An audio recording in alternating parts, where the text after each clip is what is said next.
నమస్తే. శ్రీ మాత్రే నమః. శ్రీ గురుభ్యో నమః. మన ఖగోళంలో ప్రతి నిమిషము ఏదో ఒక గ్రహాల సంయోగము, గ్రహాలతో కలిసి ఉండడం వల్ల రాజయోగాలు, మహారాజయోగాలు ఇలాంటివన్నీ ప్రతి క్షణము ప్రతి నిమిషము జరుగుతూనే ఉంటాయి. అయితే వీటితో పాటుగా మనకి గ్రహణాలు కూడా అప్పుడప్పుడు సంభవిస్తుంటాయి. అయితే ఈ 2025 సంవత్సరంలో మనకి మార్చి నెలలో 2 గ్రహణాలు, సెప్టెంబర్ మాసంలో మరొక 2 గ్రహణాలు సంభవించబోతున్నాయి. అయితే మార్చి 14న ఒకటి, మార్చి 29న ఒకటి 2 గ్రహణాలు కనబడబోతున్నాయి. సూర్యగ్రహణాలు, చంద్రగ్రహణాలు. అయితే వీటితో పాటుగా మనకి అన్ని గ్రహణాలు మన భారతదేశ ప్రకారం చూసుకున్నట్టయితే అన్నీ మనకి కనపడవు. కొన్ని పాక్షికంగా కనబడతాయి, కొన్ని అస్సలు కనబడవు, కొన్ని విదేశాలలో కనబడుతూ ఉంటాయి. అలాంటప్పుడు మీకు సందేహం రావచ్చు, పాక్షికంగా కానీ లేదా మనకి కనబడకపోయినా కానీ మనం ఆ విధి విధానాలు పాటించాలా అంటే తప్పనిసరిగా పాటించుకోవాలి. మనకి కనబడినా కనపడకపోయినా, కనబడితే ఉండే తీవ్రత కన్నా మనకి ఎక్కువ తీవ్రత ఉంటుంది కనబడితే, కానీ కనబడకపోతే తీవ్రత తక్కువ ఉంటుంది. కాబట్టి మనకి తెలుస్తుంది. కాబట్టి మనము కొంత పరిహారాలు కనుక పాటించుకోవడము, కొంత నియమ నిబంధనలు పాటించుకోవడం జరిగితే కనుక వాటి వల్ల వచ్చే దుష్ప్రభావాలు కానీ దోషాలు కానీ మనం తప్పించుకున్న వాళ్ళం అవుతాము. అయితే ఈ 2025లో మనకి మొత్తం 2 సూర్యగ్రహణాలు, 2 చంద్రగ్రహణాలు. అయితే మార్చిలో కనిపించేది అంటే మార్చి 14వ తారీఖున కనిపించేది సంపూర్ణ చంద్రగ్రహణము. కానీ అది మన భారతదేశంలో కనిపించట్లేదు. మన ప్రేక్షకులు దేశ విదేశాల్లో ప్రపంచం మొత్తం ఉంటారు. కాబట్టి ఏ దేశంలో ఉండేవాళ్ళు ఈ నియమాలు పాటించుకోవాలి అనే అంశంలో ఈ చంద్రగ్రహణము యూరప్, అమెరికా, ఆఫ్రికా, పసిఫిక్ ప్రాంతాల్లో కనిపిస్తుంది. మన భారతదేశంలో కనిపించట్లేదు. ఈ ప్రాంతాల్లో ఎవరైతే నివసిస్తున్నారో మన వ్యూవర్స్ అంటే మన ప్రేక్షకులు, వారు తప్పనిసరిగా నేను చెప్పబోయే పరిహారాలు, జపాలు, హోమాలు అక్కడ మీ శక్తి అనుసారము మీ పరిసరాల్లో దొరికే అవకాశాన్ని బట్టి మీరు తప్పనిసరిగా పాటించుకోండి. అయితే మార్చి 29ని పాక్షిక సూర్యగ్రహణం ఇది. అయితే ఇది భారత కాలమాన ప్రకారము అంటే ఇది మన భారతదేశంలో కనిపిస్తుంది. చాలా జాగ్రత్తలు తీసుకోవాలి. అందులో సూర్యగ్రహణము పట్టపగలు సమయము. అయితే ఈ సమయం మనకి మన స్టాండర్డ్ టైం ప్రకారము, ఇండియన్ స్టాండర్డ్ టైం ప్రకారము మధ్యాహ్నం 2:21 నుంచి సాయంత్రం 6:14 వరకు ఈ సూర్యగ్రహణం మన భారతదేశంలో కనబడుతోంది. దీనితో పాటుగా అయితే మార్చి 29వ తారీఖు 2025 సంవత్సరంలో పాక్షిక సూర్యగ్రహణం రాబోతోంది. అయితే ఇది భారత కాలమాన ప్రకారము మధ్యాహ్నం 2:21 నుంచి సాయంత్రం 6:14 వరకు ఉంటుంది. అయితే ఇది ఏ ఏ ప్రాంతాల వారికి వర్తిస్తుంది అంటే కనుక Bermuda, Barbados, Denmark, Austria, Belgium, ఉత్తర బెల్జియం అంటే north Belgium, Finland, Germany, France, Hungary, Ireland, Morocco, Greenland, తూర్పు కెనడా, లిథువేనియా, నెదర్లాండ్స్, పోర్చుగల్, ఉత్తర Russia, Spain, Suriname, Sweden, Poland, Norway, Ukraine, Switzerland, England మరియు యునైటెడ్ స్టేట్స్ ఆఫ్ అమెరికా యొక్క తూర్పు ప్రాంతాల్లో ఇది కనిపిస్తుంది. కాబట్టి ప్రేక్షకులు మీరు ఏ ఏ ప్రాంతంలో ఉన్నారో దేశ విదేశాల్లో ఉన్నారు కాబట్టి మీ ప్రాంతానికి సంబంధించినటువంటి ఈ గ్రహణానికి సంబంధించినటువంటి నియమ నిబంధనలు తప్పనిసరిగా పాటించుకోండి. అయితే ఇది మన భారతదేశంలో కనిపించదు కాబట్టి పాక్షికంగా ఉంటుంది. కాబట్టి మన భారతీయులు కూడా దీనికి సంబంధించినటువంటి నియమ నిబంధనలను పాటిస్తే ఆ గ్రహణ దోషాల నుంచి తప్పించుకుంటాము. అయితే ఇది మరొక గ్రహణాలు సెప్టెంబర్ 7, 8 సంపూర్ణ చంద్రగ్రహణము. ఇది మన భారతదేశంలో మాత్రం కనిపిస్తుంది. తరువాత సెప్టెంబర్ 21న పాక్షిక సూర్యగ్రహణము, అంటే 2 చంద్రగ్రహణాలు 2 సూర్యగ్రహణాలు మార్చి సెప్టెంబర్ మాసాల్లో కనిపించబోతున్నాయి. అయితే ఈ సూర్యగ్రహణము మన భారతదేశంలో కనిపించట్లేదు, చంద్రగ్రహణం మాత్రమే కనిపిస్తోంది. ఏ దేశాల్లో కనిపిస్తోంది ఈ పాక్షిక సూర్యగ్రహణము సెప్టెంబర్ నెలలో అనే అంశాన్ని మనం తదుపరి సెప్టెంబర్ నెలలో వివరంగా తెలియచేసుకుందాము. అయితే ఇప్పుడు మన భారతదేశంలోనూ మిగతా దేశాల్లోనూ మార్చి 29వ తారీఖు కనపడబోయే ఈ గ్రహణానికి సంబంధించినటువంటి సమయాలు, సూతక కాలము, పట్టు విడుపు నియమ నిబంధనలను వివరంగా చెప్తాను. నోట్ చేసుకోండి లేదా మరలా వినే ప్రయత్నం చేయండి. అయితే గ్రహణ ప్రారంభానికి 12 గంటలు సూతక కాలము అంటారు. గ్రహణం పట్టే సమయం మనం చెప్పుకుంటున్నాము, దానికి ముందు 12 గంటల నుంచి సూతక కాలం కాబట్టి ఆ సమయంలో నియమాలు ఏంటంటే ఆహారము తీసుకోకూడదు, పూజలు చెయ్యకూడదు, ముఖ్యమైన కార్యక్రమాలు అంటే పెళ్ళిళ్ళు కానీ ఉపనయనాలు కానీ లేదా ఒడుగులు బారసాలలు ఇలాంటివి ఏవైనా గృహప్రవేశాలు ఏదైనా శుభకార్యాలు ఉంటే అవి ఆపివేయవలసిన పరిస్థితి. దీంతో పాటు గర్భిణీ స్త్రీలు మాత్రము ప్రత్యేకమైన జాగ్రత్తలు తప్పనిసరిగా తీసుకోవాలి. తర్వాత గ్రహణ అనంతరము, గ్రహణం ముందు స్నానము, సూతక కాలంలో ఏమీ చెయ్యకూడదు. గ్రహణ అనంతరము స్నానం చేసి మనము గరికతో ఇల్లంతా శుభ్రం చేసుకుని, పసుపు నీళ్లతో శుభ్రం చేసుకుని, ఆ తరువాత స్వామివారికి పూజా కార్యక్రమాలు చేసుకుని విధి విధానంగా మనం అన్ని కార్యక్రమాలు చేసుకోవచ్చు. అయితే గ్రహణానికి పట్టే సమయం మనకి తెలుస్తోంది కాబట్టి ప్రతి ఒక్క తినే పదార్థం మీద కానీ ఊరగాయల మీద కానీ మన తినుబండారాలకు సంబంధించినటువంటి అన్నిటి మీద దర్భలు కనుక వేసినట్టయితే ఆ సమయంలో ఆ ఆహార పదార్థాలకి ఏవైనా దోషాలు అంటుకుంటే అవి తిన్న మనకి ఆ దోషాలు కూడా అంటుకుంటాయి. కాబట్టి ఈ గ్రహణ సమయంలో దర్భను లేదా గరికను తీసుకొచ్చి మీ గృహాల్లో ఏవైతే తినుబండారాలు ఉంటాయో, ఎక్కడైతే మీరు తినుబండారాలు స్టోర్ చేసుకుంటున్నారో ఆ ప్రాంతాల్లో తప్పనిసరిగా దర్భను గరికను వేసుకోండి. దర్భ అంటే ఎండుగడ్డి, గరిక అంటే పచ్చగడ్డి. దర్భ దొరకని వాళ్ళు పచ్చగడ్డి వేసుకున్నా తప్పులేదు. అయితే ఈ గ్రహణ ప్రభావము మనకి దేశ కాలమాన పరిస్థితుల మీద, ఆర్థిక వ్యవస్థ మీద, రాజకీయాల మీద, ఆరోగ్యం మీద, అన్ని రాసుల మీద, అన్ని వ్యవస్థల మీద, అన్ని రంగాల మీద ఈ ప్రభావం పడుతుంది.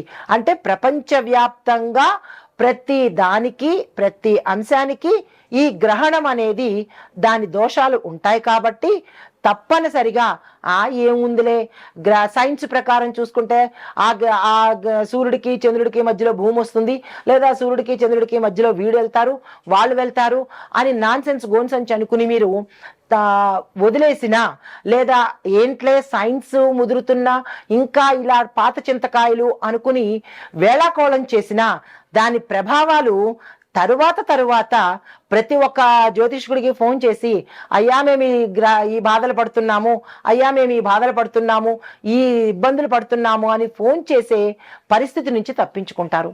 ఎందుకంటే గ్రహాలతో జ్యోతిష్యంతోనూ అది ఆడుకునే వ్యవహారం కాదు, వెటకారం చేసే వ్యవహారం అంతకన్నా కాదు.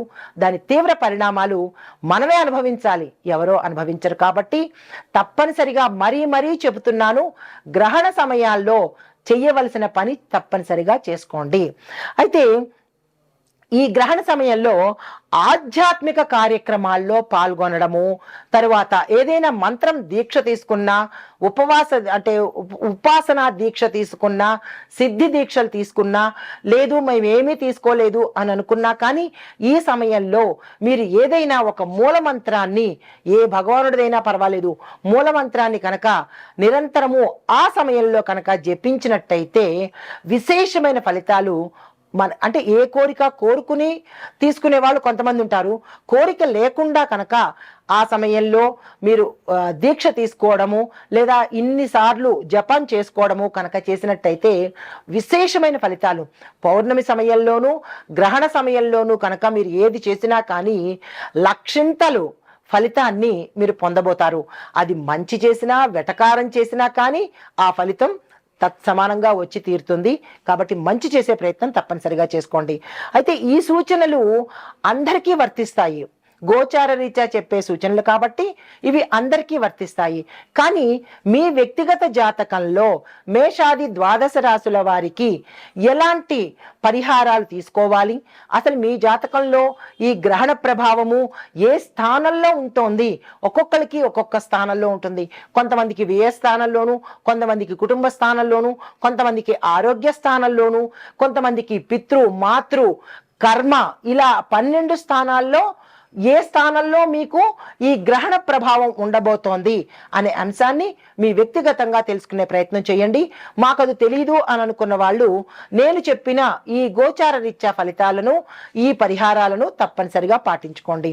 అయితే ఈ గ్రహణ కాల సమయంలో మన భారతదేశంలో చూపిస్తుంది కాబట్టి నేను ఈ ప్రభావము ఏ ఏ అంశాల మీద వారికి అంటే వారికి తగులుతోంది, అంటే ఈ ఎఫెక్ట్ ఏ రంగాల్లో ఉన్న వాళ్ళకి తగులుతోంది అంటే కనుక ముఖ్యంగా విద్య, ఉద్యోగము, వ్యాపారము, ఆరోగ్యము, కుటుంబము, ఆర్థికము, రాజకీయము, కళారంగాల్లో ఉన్నవారికి, అంటే మొత్తంగా ఏ రంగంలో ఉన్నవారికైనా సరే ఈ ఇంపాక్ట్ అంటే ఈ ప్రభావము పడుతుంది. కాబట్టి చాలా జాగ్రత్తలు తప్పనిసరిగా తీసుకోండి.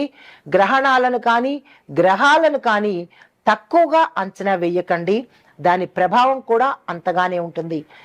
ఈ విషయాన్ని గమనించుకొని మేషాది ద్వాదశ రాశుల వారికి నేను చెప్పబోయే ఫలితాలు, పరిహారాలు తప్పనిసరిగా పాటించుకుని ఈ గ్రహణ సమయంలో కనుక మీ ఇష్టదైవాన్ని కానీ లేదా మీరు మంత్రం తీసుకున్నట్టయితే గురుముఖంగా కానీ ఏదైనా మంత్రం తీసుకున్నట్టయితే దాన్ని తప్పనిసరిగా చదివే ప్రయత్నం చేయండి.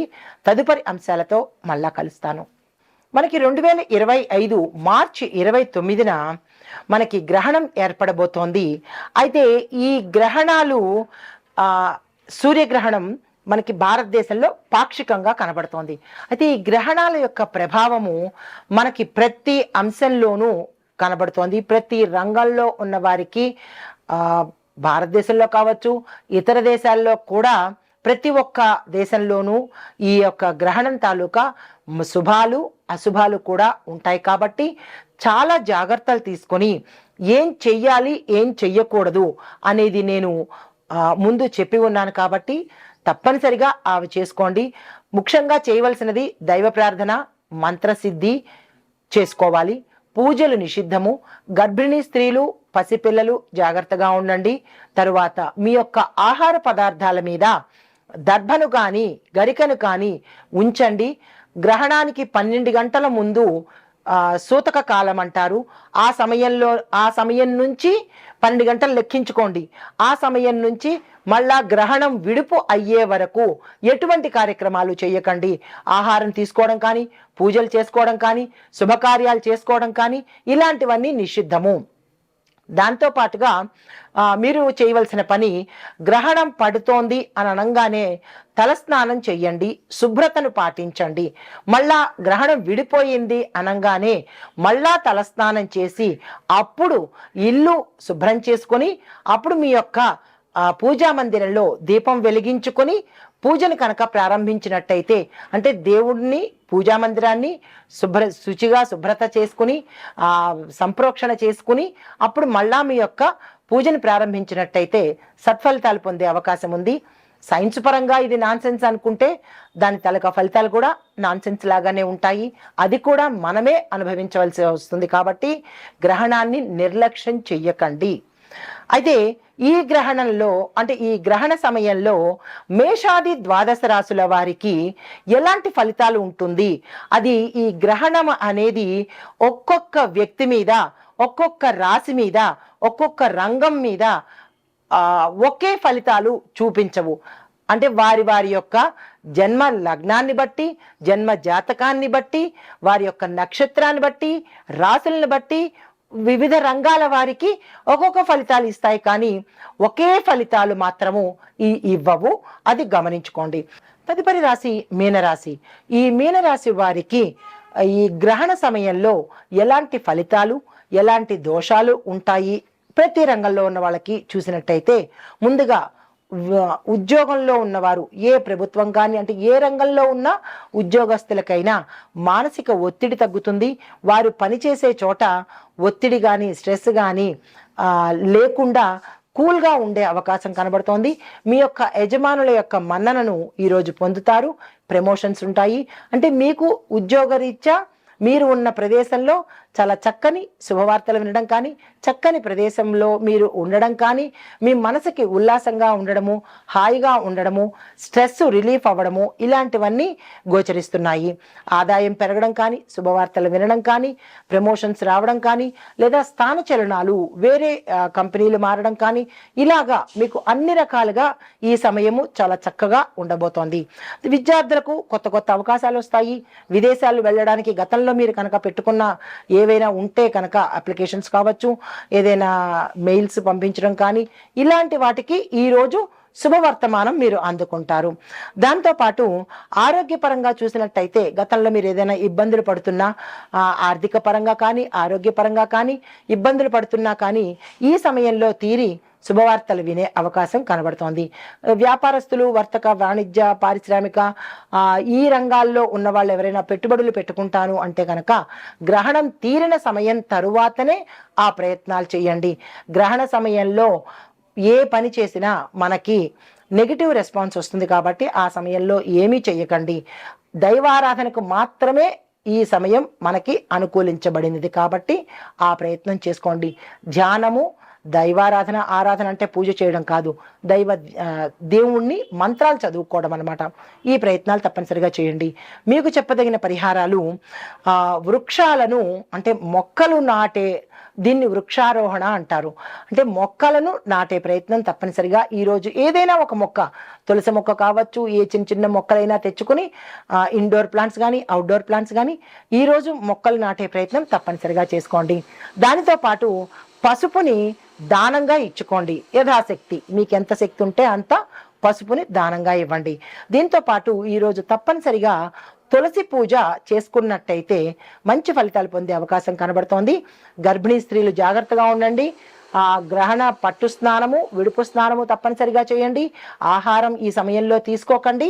ఒక్క పసిపిల్లలకు, అనారోగ్యంగా ఉండే వృద్ధులకు మాత్రమే ఎక్సెప్షన్ ఉంది తప్ప మిగతా వాళ్ళకి ఎవరికి అటువంటి ఛాన్స్ లేదు.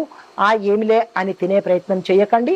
దీంతో పాటుగా మీ యొక్క ఆహారం నిల్వ ఉంచే ప్రదేశంలో ఆహారం వండిన పాత్రల మీద కానీ గరిక, దర్భ కనుక వేసినట్టయితే వాటి యొక్క ఫలితాలు అంటే గ్రహణ దోషాల నుంచి ఆ ఆహార పదార్థాలు అంటుకోకుండా ఉంటాయి. కాబట్టి ఈ ప్రయత్నం చేయండి. దైవ ధ్యానంలోనూ మంత్రజపంలోనూ నిమగ్నమై ఉండండి. నమస్తే. అయితే ఈ గ్రహణ ప్రభావాన్ని మనం అనుభవించకుండా తగ్గించుకోవడానికి దానాలు, జపాలు, పూజలు అంటే గ్రహణం విడిచిన తర్వాత చేసే పూజలు, శుద్ధి కార్యక్రమాలు చాలా తప్పనిసరి. ఇల్లుని శుద్ధి చేయడము, పూజా గది శుద్ధి చేయడము, దేవుణ్ణి శుద్ధి చేయడము తప్పనిసరి. మాంసాహారము, మద్యము ఈ రెండు నిషిద్ధము. ఈరోజు బ్రహ్మచర్యం తప్పనిసరిగా పాటించాలి. వీటితో పాటు ఇందాక మనం వృక్షారోహణ అనే అంశాన్ని ఒక చిన్న మాటను మీకు చెప్పాను.